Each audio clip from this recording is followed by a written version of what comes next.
Oh, Canada. We've got a matchup in Toronto with Alabama and Purdue squaring off in the Hall of Fame showcase. Alabama coming in at 14 on KenPom. Purdue comes in at number 2. KenPom has this game 88 to 83 at 67%. Isaac, I want to start with you. When you look at this game, where do you feel like the catalyst point in this game is between the Tide and the Boilermakers?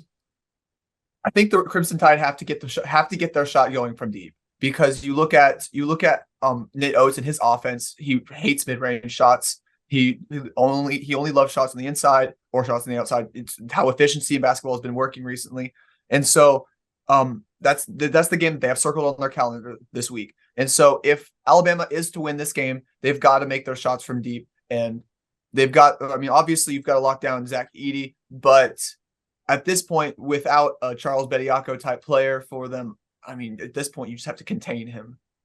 Yeah, I would definitely agree with that. Maddie, we saw Arkansas kind of defend Zach Edey in that exhibition game with athleticism. We also saw Purdue go down to Northwestern this weekend. Maddie, what are your thoughts for the catalyst point between the Tide and the Boilermakers?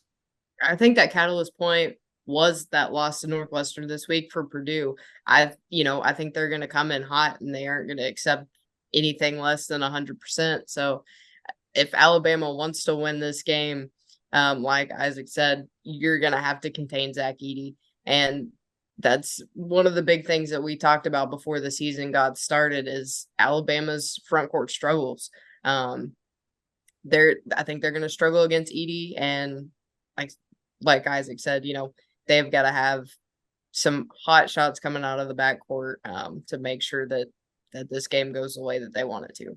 I definitely think you guys are both hitting the nail on the head is that Alabama has to beat Purdue with offense. That's to me the biggest thing, because when you look at Alabama's defense, it's to put it mildly, it's not great so far, and the numbers are just horrible. Look at the defensive rating. They're over 106, which is 11th in the SEC.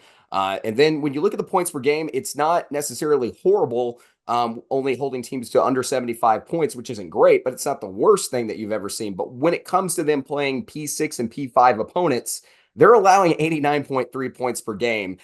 So you're going to have to figure out how to outscore your opponent if that's how you're going to play defense. There's a lot of concerns. They're also allowing 35% from their opponents from three.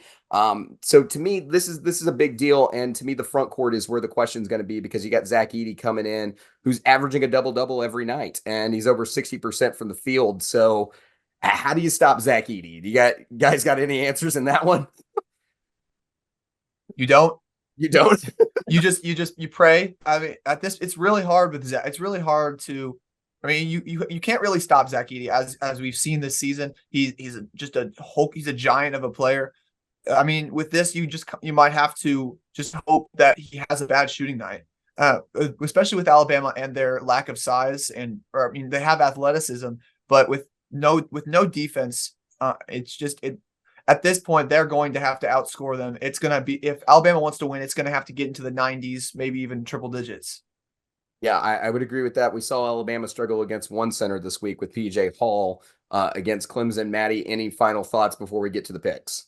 Yeah, I think it's going to be very similar to the way Arkansas played Purdue in that exhibition game. They're going to have to beat them with athleticism. Like I said, you're going to have the backcourt on fire. That means forcing turnovers, getting a lot before they can even give the chance for their front court to be productive. Cutting off that entry pass down to Edey is going to be massively important for Alabama. And yeah, you're probably right. You're probably relying on your backcourt to cut off Purdue's backcourt in that instance. All right, guys.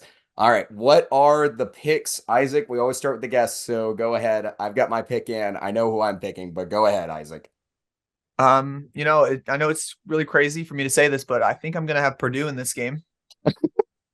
That's who you're rocking with. Oh, I mean, it's shocking to me. Mm-hmm. Maddie, who are you going with?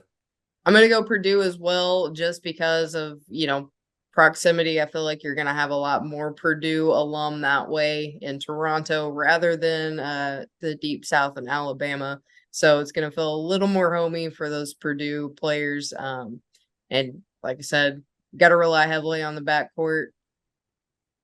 They can't do it all. So I think Purdue's going to edge them out there a little bit. Well, speaking of players who are going to feel right at home, Zach Edey is from Canada.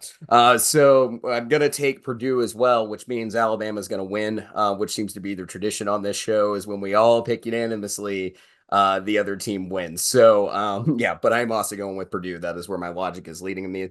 But if Alabama wants to win this game, they're going to have to do it on the offensive end. Only thing that you really can do. Got to shoot the ball. Isaac's exactly right. Drop back, fade away three, baby.